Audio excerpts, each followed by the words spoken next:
வணக்கங்க. நான் அதிகமா மாடித்தோட்ட வீடியோ தாங்க போடுவேன். இன்னைக்கு இந்த மசாலா அரைக்கிறது எப்படிங்கிற வீடியோ போடுறேங்க. இந்த மசாலா நான் வருஷத்துல ஒரு டைம் எங்க வீட்டுக்கு அரைச்சு வச்சுக்குவேங்க. 1 வருஷம் இருந்தாலும் வண்டு விழுகாதுங்க. அந்த அளவுக்கு பக்குவமா எப்படி அரைக்கிறது அப்படிங்கிறத இன்னைக்கு இந்த வீடியோவில் பார்க்கலாங்க. இந்த ஒரு மசாலா தூள் நீங்கள் அரைச்சி வச்சிட்டிங்கன்னா போதுங்க. சாம்பார் தூள்னு தனியாக அரைக்க வேண்டியதில்லை, குழம்பு மிளகாய் தூள்னு தனியாக அரைக்க வேண்டியதில்லைங்க. எல்லா வித குழம்புகளுக்குமே இந்த மசாலா தூளை பயன்படுத்திக்கலாங்க.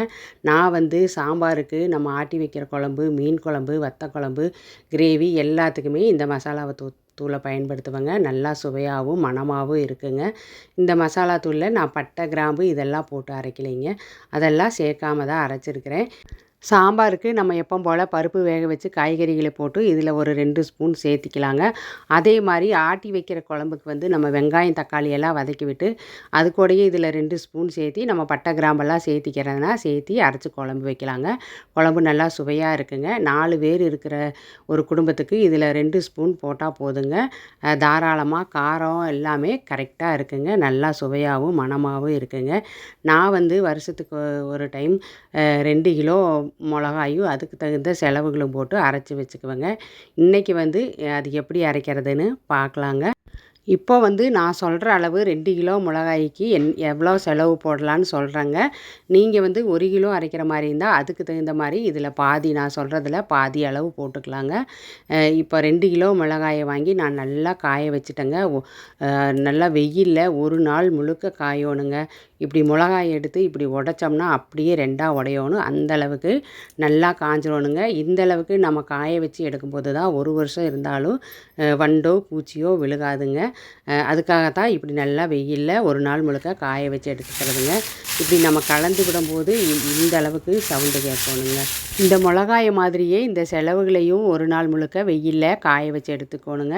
2 கிலோ மிளகாய்க்கு 1 கிலோ கொத்தமல்லி எடுத்து வச்சுருக்கிறேங்க. நாட்டு மல்லி, ஜீரகம் 300 கிராம், மிளகு 100 கிராம், சோம்பு 100 கிராம், பெருங்காயம் 100 கிராம், கட்டி பெருங்காயங்க. நல்லா இந்த மாதிரி வெயிலில் வச்சு காய வச்சு எடுத்து வச்சுக்கலாம். இந்த விரல் மஞ்சள் 400 கிராம், ஒரு கைப்பிடி கருவேப்பிலைங்க. இதை எல்லாமே நல்லா காய வச்சு எடுத்து வச்சுக்கலாங்க. இதோட 100 கிராம் கடுகு, 100 கிராம் கடலைப்பருப்பு, 100 கிராம் உளுந்து, 100 கிராம் வெந்தயம், இந்த 4 பொருட்களையும் எடுத்து வச்சுக்கலாங்க. இப்போ எல்லா பொருட்களையுமே நல்லா வறுத்து எடுத்துக்கலாங்க. முதல்ல மல்லியை வறுத்துக்கலாம். நம்ம அடுப்பை மீடியம் ஹீட்டில் வச்சுட்டு வறுத்துக்கலாங்க. ரொம்ப அதிகமாக விட்டுட்டோம்னா சீக்கிரமாகவே கலர் மாறிடுங்க. நல்லா பொறுமையாக வறுக்கணும். நம்ம எந்த அளவுக்கு பொறுமையாக வறுத்து எடுக்கிறோமோ அந்த அளவுக்கு தாங்க நம்ம மசாலா பொருள் நல்லா வாசனையாக இருக்கும், சுவையாகவும் இருக்குங்க. இந்த அளவுக்கு வறுத்து எடுத்துக்கலாம். ரொம்ப கலரு மாற விடக்கூடாதுங்க. இப்போ வறுத்து நம்ம ஒரு பெரிய தட்டத்தில் போட்டுக்கலாங்க. ஏன்னா அடுத்தடுத்து வறுத்ததை நம்ம இதே தட்டத்திலேயே போட்டு ஆற வச்சிடலாங்க. அதே மாதிரி மறுபடியும் மீதி இருக்கிற மல்லியையும் வறுத்து எடுத்து நல்லா ஏகமாக கலந்து விட்டுக்கலாங்க. இந்த மாதிரி கலந்து விட்டுட்டா அடுத்தடுத்ததை நம்ம வறுத்து இது மேலே போடுறதுக்கு நல்லா வசதியாக இருக்குங்க. இப்போது சீரகத்தை வறுத்துக்கலாங்க. ஜீரகத்தையும் அப்படித்தான் நல்லா பொறுமையாக வறுக்கணுங்க. லைட்டாக கலர் மாதிரி வெடிக்க ஆரம்பிச்சிருங்க. அந்த ஸ்டேஜில் நம்ம சீரகத்தை எடுத்து மல்லியோட கொட்டிடலாங்க. இதே மாதிரியே தான் சோம்பு, மிளகு எல்லாத்தையுமே வறுத்து எடுத்துக்கணுங்க. நம்ம கடலைப்பருப்பு வறுக்கும்போது தாங்க ரொம்ப பொறுமையாக வறுக்கணும். தீயரை ரொம்ப சிம்மில் வச்சுட்டு நல்லா கலர் மாறுற அளவுக்கு பொன்னிறமாக வறுத்துருவானுங்க. ஏன்னா இந்த பருப்பு வகைகளை நம்ம நல்லா வறுக்காமல் விட்டுட்டோம்னா அது தாங்க நம்ம வண்டு விழுந்துரும் மசாலாவில். அதே மாதிரியே உளுந்தையும் ரொம்ப பொறுமையாக வறுக்கணுங்க. நான் வேறு துவரம்பருப்பு இதெல்லாம் சேர்த்துலைங்க. கடலைப்பருப்பு, உளுந்து மட்டும்தான் சேர்த்திருக்கிறேன். வெந்தயத்தையும் அதே மாதிரி நல்லா பொன்னிறமாக வறுத்துட்டு கடுகையும் வறுத்து எடுத்துக்கலாங்க. இப்போ இந்த பெருங்காயத்தையும் அப்படி தாங்க, எண்ணெயெல்லாம் விட வேண்டாம். இந்த மாதிரி காய வச்சு எடுத்ததை நல்லா துண்டு துண்டாக உடச்சி அப்படியே நம்ம வடச்சட்டியில் வறுக்கும்போது அந்த ஹீட்லேயே நல்லா அப்படியே பொசு பொசுன்னு வருங்க. அப்போ நம்ம கரண்டியிலேயே அமுத்தி விடலாங்க. இல்லை நான் இந்த பூரிக்கட்டையில் அமுத்தி விடுறேங்க. நல்லா இந்த மாதிரி அமுத்தி விடும்போது ஆறுனதுக்கப்புறமா லேசாகிக்கிங்க. நம்ம பொடுசு பொடுசாக உடச்சி செலவோடு சேர்த்துக்கலாங்க. இப்போ எல்லா பொருட்களையுமே வறுத்து வச்சாச்சுங்க. இந்த அளவுக்கு வறுத்து நல்லா ஆற வச்சிடலாங்க. நல்லா ஆறுனதுக்கப்புறம் தான் நம்ம அரைக்கணும். கொஞ்சம் கூட ஹீட் இருக்கக்கூடாதுங்க. இப்போ இந்த பெருங்காயத்தை நம்ம பொடுசு பொடுசாக பிச்சு எடுத்துக்கலாங்க. கையிலேயே பிச்சு எடுத்துக்கலாம். இது லேசாக இருக்கும்போது இந்த மாதிரி பொடுசு பொடுசாக எடுத்து போடும்போது நல்லா மசாலாவோடு சேர்ந்து நல்லா அரைப்பட்டுருங்க. இதே மாதிரியே மஞ்சளையும் நம்ம பொடி பொடியாக தட்டிக்கலாங்க. இந்த இஞ்சி பூண்டு இடிக்கிற கல்லுலேயே வச்சு கொஞ்சம் கொஞ்சமாக தட்டினா நல்லா பொடியாகிக்குங்க. நான் எப்போவுமே வருஷம் இந்த மாதிரி தாங்க தட்டி கொண்டுட்டு போவேன். மிளகாயும் அதே மாதிரி பொடி பண்ணி தாங்க கொண்டுட்டு போய்க்குவேன். இந்த மாதிரி எல்லா மஞ்சளையுமே தட்டி நம்ம இந்த மசாலாவோட கலந்துடலாங்க. இது நல்லா ஆறிட்டு இருக்கட்டும். இது ஆறுறக்குள்ளே நம்ம அந்த காய வச்சு எடுத்து வச்சுருக்கிற மிளகாயை இந்த துணியிலேயே அப்படியே சுற்றிக்கலாங்க.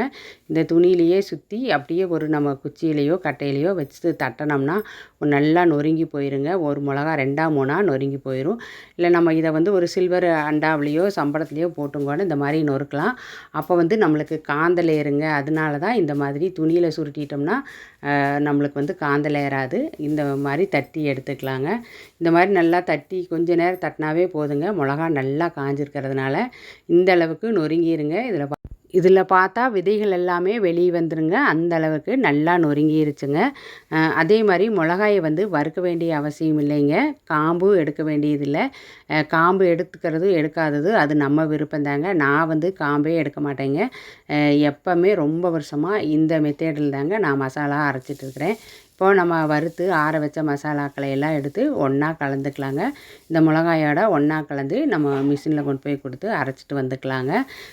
வெயில்லையே காய வச்சு எண்ணெய் விடாமல் வறுக்கிறதுனால ஒரு வருஷம் இருந்தாலும் வண்டு விழுகிறது இல்லைங்க. நம்ம அரைச்சிட்டு வந்த இந்த மசாலாவை நல்லா ஒரு நியூஸ் பேப்பரில் போட்டு ஆற விட்டு எடுத்து வச்சுக்கோணுங்க. அதுக்கப்புறமா எடுத்து நம்ம ஸ்டோர் பண்ணி வச்சுக்கலாம். எந்த பாத்திரத்தில் ஸ்டோர் பண்ணி வைக்கணுமோ அதில் ஸ்டோர் பண்ணி வச்சுக்கலாங்க. இந்த மெத்தேடில் நீங்கள் ஒரு டைம் மசாலா தூள் அரைச்சி பாருங்கள். அதுக்கப்புறமா கடையில் மசாலா தூள் வாங்கி உபயோகிக்கிறக்கே மனசு வராதுங்க. அந்த அளவுக்கு நல்லா சுவையாக இருக்குங்க. இந்த வீடியோ பிடிச்சிருந்தா லைக் பண்ணுங்கள், கமெண்ட் பண்ணுங்கள், சப்ஸ்கிரைப் பண்ணுங்கள். நன்றி.